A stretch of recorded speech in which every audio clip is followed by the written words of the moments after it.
Praise the Lord. I am Mrs. Eudiah Waweru, a medic, a daughter in this house. This month being Cervical Cancer Awareness Month, I want us to briefly discuss cervical cancer, the causes, the screening, prevention, signs and symptoms, and how we can keep ourselves and our relatives safe. Cervical cancer is a type of cancer that occurs in the cells of the cervix, which is the lower part of the uterus that connects to the vagina. This type of cancer generally develops slowly over time and begins with precancerous changes known as dysplasia on the surface of the cervix, and over time they grow deeper and spread to other parts of the body, which now we call metastasis. It's usually caused by the human papillomavirus, and the human papillomavirus generally attributes to over 80% of cases of cervical cancer. There are also factors that put one at a higher risk of contracting cervical cancer, and one of them is sexual history. If one experienced sexual intercourse at an early age, if one also has many sexual partners, also lifestyle like smoking, being overweight or obese, diseases like HIV/AIDS. We also have a weak immune system as a result of diseases like HIV/AIDS. We also have some drugs like birth control pills that will put you at risk of getting cervical cancer. Also, if one has frequent sexually transmitted infections like chlamydia, syphilis, gonorrhea, they'll put one at risk of getting cervical cancer. Plus also a family history of cervical cancer will predispose you to getting or put you at a higher risk of getting cervical cancer. Now we want to look at signs and symptoms of cervical cancer. What would make you think that you could be having cervical cancer? One of the signs and symptoms is painful sexual intercourse. The other one is vaginal bleeding after intercourse, in between menstrual periods, and after menopause. Watery or bloody vaginal discharge either can be heavy with a foul smell, and those are in the early stages of cervical cancer. When cancer has spread to nearby tissues, signs and symptoms may become more pronounced, where now one will start experiencing difficulty during urination, diarrhea, bleeding from your rectum when pooping, fatigue, loss of body weight and appetite and general body weakness, a continued feeling of fatigue most of the time, and also one will experience a general feeling of illness and weakness, dull backache or swelling in your legs, plus also pelvic or abdominal pain. These are some of the symptoms that one may experience.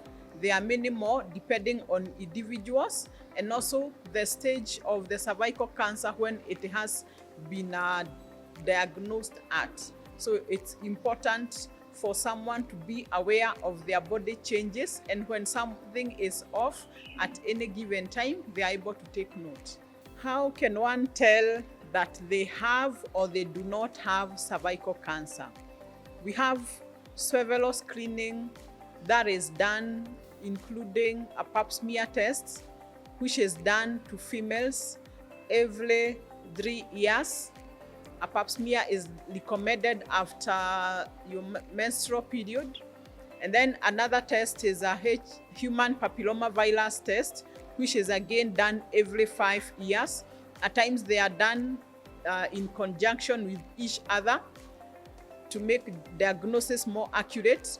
Should the doctor find anything abnormal in the pap smear, then he will recommend further investigations like biopsy, which we have several types of biopsy like punch biopsy, cone biopsy. We have curettage done, and now this is done to confirm the stage and the cancer, the extent of the cancer and how deep it has gotten. And now other investigations will be done, including a detailed history of the client, investigations like blood investigations, X-rays are done, including CT scan, MRI, etc. Once the doctor has confirmed the diagnosis of cervical cancer, what is the method of management that the doctor will use? The method of management will depend on the stage and extent of the cancer. We have several forms of management or therapies that exist. One of them is surgery. The other one is chemotherapy, that is use of drugs. Then we have radiation, use of radiation. Then we also have targeted therapy, targeting the specific areas.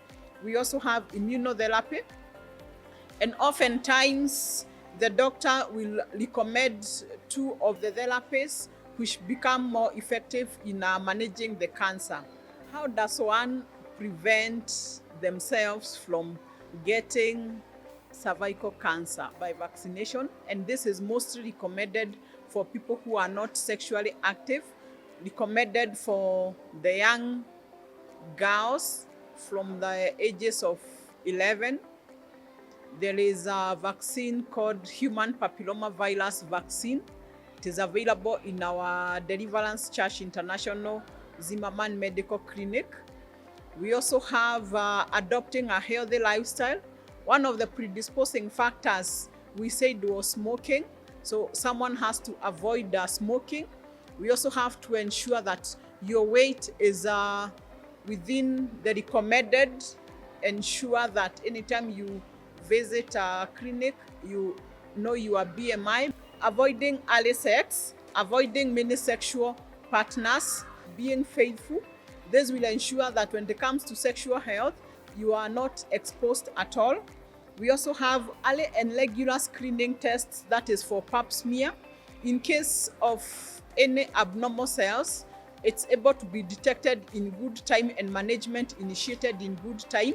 Also having a human papilloma virus test every 5 years. It is recommended to have a pap smear test every 3 years up to the age of 65.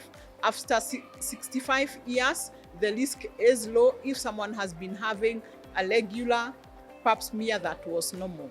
For clients who have not had a pap smear test after 65 years, it's still recommended they undertake one. As the month draws to a close in this Cervical Cancer Awareness Month, for all ladies who are below 65 years, this is a challenge to you. Go and have your pap smear done. It's recommended every 3 years. It's available at Deliverance Church Medical Clinic. Walk there anytime the clinic is open. Someone will be able to conduct the test on you. And for those who've been interested in having the HPV vaccine, it's also available in our clinic. See you there. As we decorate our crowns of rejoicing, one thing that we can purpose to do is to decorate our crowns of rejoicing with healthy habits by adopting healthy lifestyles, by having wellness checkups, so that as we seek a closer relationship and a closer walk with God, we will do so when we are healthy. God bless you.